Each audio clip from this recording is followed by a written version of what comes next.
Good afternoon, Kaligitarians. Welcome back po dito sa ating YouTube channel. Ayan, kamusta po kayo? Happy Wednesday po sa ating lahat. And nandito na naman nga po ako, si Gandara, ang inyo pong Kaligitarians na maghahatid sa inyo ng mga fresh na balita and mga latest update tingil po sa TVJ and Ligitarians. And eto nga, ang isa po sa ating pag-uusapan na ay pumapatungkol po rito ka-OG sa vlogger po or defender ng Itbulaga ng Tape Inc. na kung saan meron po siyang ipinapabati na mensahe or meron po siyang pahayag para po sa mga legit Tarikads.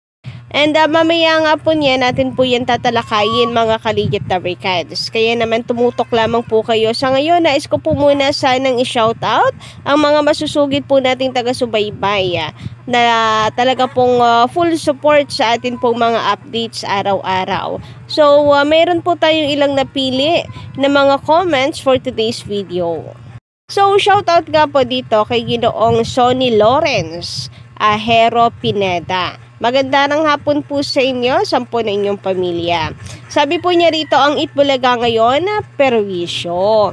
Simbolo ng pagtraidor sa pagkakaibigan dahil sa pera. So, pag sinabi po nating Itbulaga, parang iba na yung pumapasok sa isip natin, ano? Kagaya nitong sinasabi ni Sir Sonny. Ang simbolo na raw ngayon ng Itbulaga ay parang, ang pumapasok agad sa kaisipan po natin ay pag-trader sa kaibigan dahil daw po sa pera. Kasakiman, rich and powerful.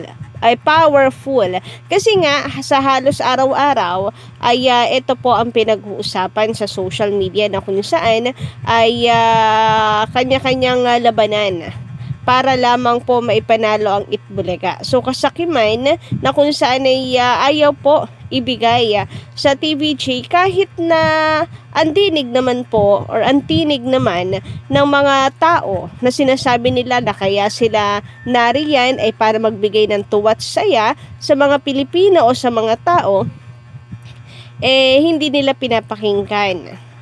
Anyway, sabi pa po dito, rich and powerful, pandaraya, mga walang prinsipyo at dignidad in the guise of need work at trabaho lang. Pangungopya, pang-aagaw. So, ayun nga. Parang pinakang takip na lamang po kailangan ng trabaho, need work, para syempre, hindi po masabihan na wala pong respeto. Sabi pa dito, EAT symbolizes friendship, sharing, kind-hearted, wise decision-making, creativity, new opportunities, respect dahil may mga artista na hindi umanib sa kabila at mga staff na sumama sa TVJ. Loyalty, viewers and sponsors alike joins TVJ. Unity. So, napakaganda, ang sarap po pakinggan. Ito po talaga ang simbolo ng E18. Kita nyo naman po na thank you so much kay Sir Sonny Lawrence Ahero Pineda. So, napakaliwanag dito ng puro negative po ang sumisimbolo ngayon sa Itbulaga, samantalang sa E80 ay napakaganda. Thank you so much. Salute po sa inyong napakagandang opinion. And of course, shout out din po dito kay Julie Tamoro. Shout out po and maganda ng hapon. Sana matapos na ang Tape Bulaga para matapos na rin ang paghihirap ng mga full supporters.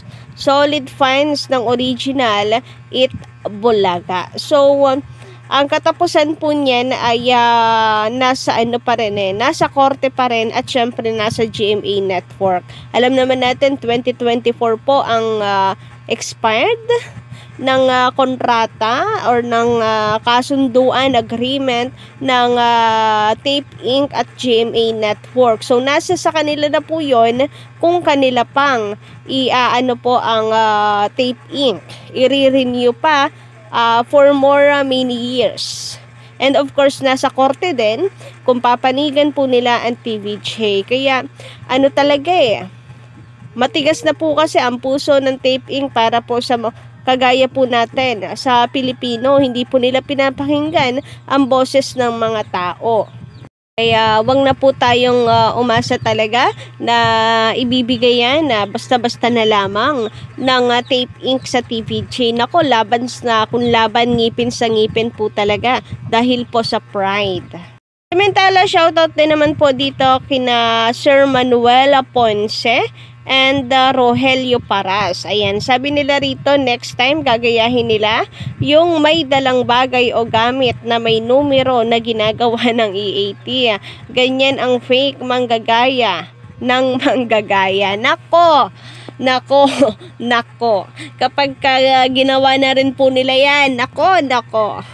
Ay trending na naman po sila sa pagiging trying hard copycat. Ayan, nagmumukha na lang po talaga silang second hand pag pinagpatuloy pa nila. Nako, ewan ko na lang po talaga, baka po mismong supporter nila ngayon magkandalayas-layas na rin dahil wala naman pong laman ang kanilang mga utak kundi ang manggaya na lang. Hindi kayang mag-offer para sa kanilang mga supporters ng mga bagong ideas. Anyway, sabi pa dito, iyon ang tumatak sa puso ng tao. Ang sigaw nila ay original Itbulaga, wala nang iba.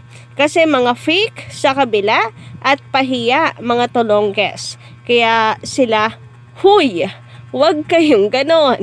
Solid TVJ ako mula 1979 pa. From Long Beach, California. Naku, grabe nga naman yun. Last year ata pumunta dyan si Alda Richards, no? So shoutout po sa lahat ng mga nasa California po ngayon na solid po na supporters ng TVJ. Anyway, eto nga, pag-usapan po natin ang tungkol dito sa nginangaw-ngaw ng vlogger po ng Itbulaga tape na kung saan ay meron nga siya nakakatakot na pahayag para po sa mga legit lover cards. Pakinggan nga po natin ito.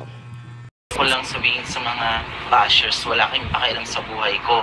Kung gusto ko mag-post, magpo-post ako ng gusto ko. Kung gusto ko sumuporta, susuporta ako. Kung gusto nyo, gumawa din kayo ng sarili nyong page at mag-post din kayo ng mga paborito nyong idols nyo. Wala kayong pakialam sa buhay ko kung gusto ko mag-post. Hindi nyo hawak ang buhay ko, nasa malayang bansa tayo.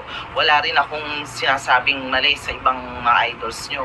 Basta ako, pinagmamalaki ko ang Itbulaga. Nire-raise ko, pinipraise ko yung mga host doon kasi gusto ko sila, laking pakialam sa buhay ko. So ayan, ka-legit lover kinds, grabe, nakakatakot naman ang pahayag ni Kuya para po sa mga legit lover kinds. But anyway, sa comment section naman niya, ka-legit lover kinds, matatawa po kayo kasi puno po doon, ang dami pong mga comments na lalo pong nang aasara na kung saan bakit nga daw gigil na gigil, stress ang beshi ko, ganyan. So sa comment section makikita nyo po doon na ang unti po or wala nga na wala pong taga-suporta, puro pang babatikos, kawawa naman guys. Puro pang babash po ang inabot sa comment section. Kakaunti lamang po ang mga sumuporta or nariyan para suportahan po siya. So paano yun? Kawawa naman si Kuya. Missing in action ang kanyang mga taga-suporta.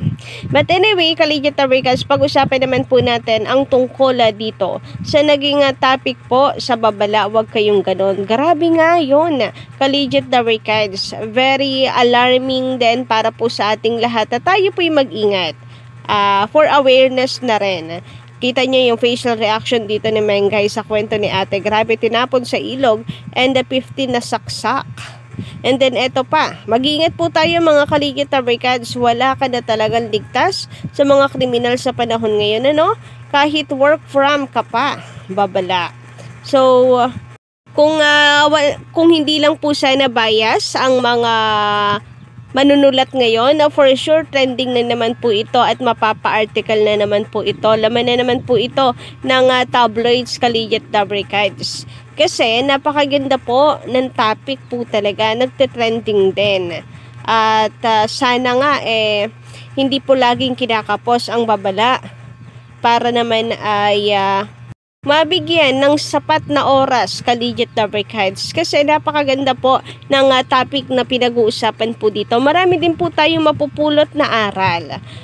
Tayo po ay magiging aware, tayo po ay may mapupulot na lessons, and tayo po ay mamumulat of course na minsan napakaswerte pa talaga natin sa atin pong buhay dahil sa pinagdadaanan po ng ilang mga guest sa babala. Wag kayong ganon. Grabe, napakaganda pong segment na gusto pong ipatapon, gusto pong ipasara, gusto pong ipahinto ng tape ink. Napakaganda.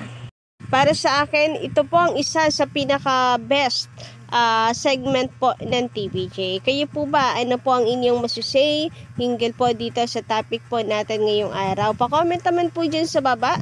At don't forget to click the subscribe button and notification bell para sa mga bago lang dito sa ating YouTube channel para magi updated at una kayo sa mga nilalabas po nating mga balita.